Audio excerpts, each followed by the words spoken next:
Hello, my friends. Today's date is December the 11th, and this is a reading for you if this is your birth date, or if this is a anniversary or a special event day. But this is mostly a birthday reading for the year to follow, and it's a four-card reading. There's a general energy card for an energy that might kind of come and go through the year, or it might be a big, significant part of the year. There's a challenge card, something you will probably face or might face in some form or another. An action to take to stay in balance, if that is your challenge, and this is an action you can take to look at it a different way or involve yourself in a different way with it. And then there's an outcome or a synopsis card. Is there some kind of understanding that we can give to you, or some kind of mile marker or signpost you'll see to say, oh, okay, I'm doing the right thing, I'm on the right path. So the general energy card of the year, something that might come and go, or might be something that's constant and maybe becomes very large in your life this year, is the village. And the village asks us to reflect upon the sense of we came out of a family, we came out of a clan, we come out of a group of people who habituated together. Maybe it was a small village, maybe it was a huge city, but it's still a village. At, in this sense, the village, is considered a sense of small enough where everybody knows your name, where everybody knows a lot of what's going on with you. There's not a sense of privacy on some levels. There's a lot of sense of community and working together, but there's also that sense of hiding things and breaking apart and not really being able to fall away from the routine of the village, or the mindset of the village, or the presumptions and prejudices of the village. So the village comes with all kinds of things, especially when we're young and we think we got to get away from this village. We got to get out and find the world. We got to see if something's different, and if something's makes more sense, and then maybe we can come back to the village and apply what we've learned back here. There's that side of the village. There's the other side of the village where people jump wholeheartedly into the village, into the grounding of it, into the sanctuary of it, into the sanctity of it. But in order to be in the village, you give away a certain part of yourself. It's hard to be authentic in the village completely, because everybody does know your name, and everybody does know your pain, and everybody does know your problems, and a lot of times they know your assets. So it's a very large energy that sometimes we need to run away from in order to find our authenticity and find ourselves and find what really matters to us, and see if those principles that we've learned and maybe been forced to take on in the village really make sense to us, matter to us, and should be the thing that moves us forward. And sometimes it's sacrifice and surrender that the village asks for, and sometimes it's the need for you to be the heyoka, the sacred clown, and present things in a new way for people to be able to grow and change in the village, because the village mindset can become very narrow for many people. Not always, of course. There's never any rule.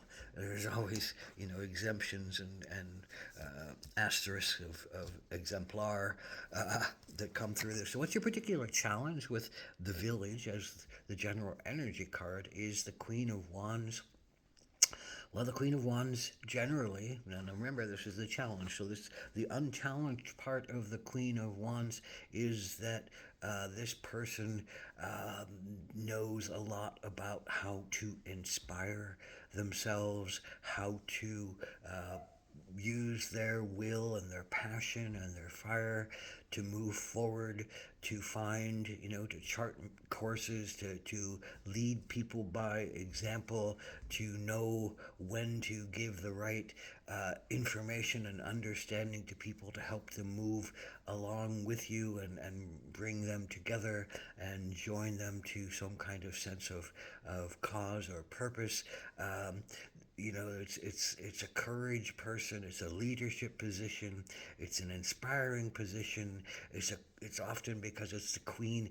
It has a sense of great understanding and compassion that comes with it, because the queen always face a lot of different things in their lives, are and can feel like they know a lot and can be very inspiring to others. So, what's your challenge? Well, I think it's stepping into that role of being some kind of leader, social leader, spiritual leader, some kind of courageous being who steps forward uh, with their, their power drum, their ability to, to go to other worlds, their ability to talk to people in sacred tones. There's a leadership staff that says, I can carry this weight, I can carry this courage, I have this understanding that I allow to come to me, that allows me to speak in ways that I think others can hear. There's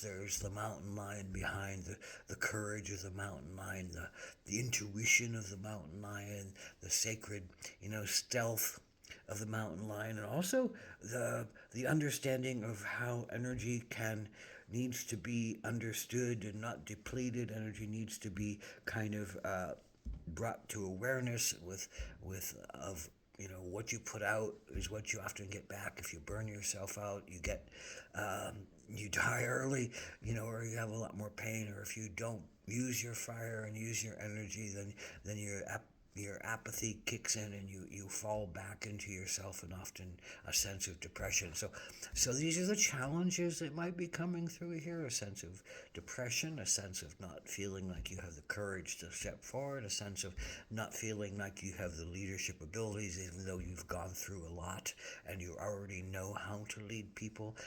You just got to step forward with your own voice. It's hard to do in the village when the village, has their, set of who is in charge and who has the spiritual knowledge and who has the sacred knowledge. And it's, it might be just the priest or the nun or the bishop or whoever is the spiritual leader in whatever form that takes, the rabbi or the witch, the head witch, whatever it is. But, sometimes it's hard to break into that role if others are taking that role, and the village might be judging you about, or you might be afraid that the village is judging you about who you are and what you've done, and how dare you step forward in this role. And so there's lots of, almost a sense of, difficult to step forward to face the fire that you're going to have to face in one way or another for whatever issue that is. So, what is the action you can take? Well, it's armadillo. And what does armadillo talk to us about except boundaries? You got to set up clear boundaries. The things that you're willing to accept in your personal sphere of influence, versus what you're not, and the boundaries of an armadillo are a hard shell. It's like you can't penetrate that shell very easily. It's going to be impregnable to most people, most energies, most animals, most creatures that want to, attack it. So there's this, you have the ability to defend yourself. You have the ability to set clear, solid boundaries that say, no, I do not accept this, or yes, I am willing to I am willing to have you in my personal sphere. Then there's the next kind of layer of sphere where you say, well, I don't like this is happening, but, I have to allow other people to have their lives and fulfill their energies and live their own thoughts and live their own dreams, and I'm going to need to interact with them because I'm not a solitary creature. I need the communion of city. I need the communion of village. I need the give and take of understanding of pains and healing that is required in a village, and I need this kind of interaction. So I'm willing to accept a lot on this level, but I can still put up good boundaries, and I still can set great limits to what I'm willing to undergo. And then there's that outer limit that says, no, I'm not going to accept this in my life. I'm not going to accept this as our reality or my reality, and I say no. And I say no to it completely, to what these things that I will not accept in my life, and I can set that boundary, and I a good energy around and a good integrity around what I'm willing to share and do and what I'm not. So that helps you to face the fire of people who might not like what you're saying. That helps to set the energy of you stepping forward with courage when you know that you can set good boundaries and you can set, you have the mountain lion to growl and claw, and you have the sacred staff to speak, and you have the drum to change the energy, and you have the willingness and the courage of yourself to stand strong in the face of adversity that might come to you if you try to, I think, step forward as a leader in a place where that's suspect. It just doesn't fit the mold. And who are you? And all these questions that the village might ask of you. And you can't run away at this time from the village. This is a part of your makeup. Maybe you'll be called to do that, but most likely you'll stay in the village that you're in, whatever that means. The community, the society, the church, the form, the family, the whatever is that makeup of your particular village. And what is it asking? What is the um, energy, more of the energy that you understand this through? Well, it's the ability to be a dreamer and to be creative and to I think show people that the stars shine for all of us, and show people that there is great wisdom in diversity, and show people that there's great ability to be inclusive of ideas that are might be foreign, but if you can open to them and you can relax into them, and maybe you can make some new dreams come true that you never thought possible. So you're a dream teller, you're a dream sharer, you're a vision giver, you're a creative soul, and that is, creatives are also usually hermits until they bring it out, and then they have to speak about it or talk about it. But you're called to utilize that sacred passion in order for you to help others to heal, and in order for you to lead people on a different understanding of who they are and how they're allowed to be, even in the village. Oh,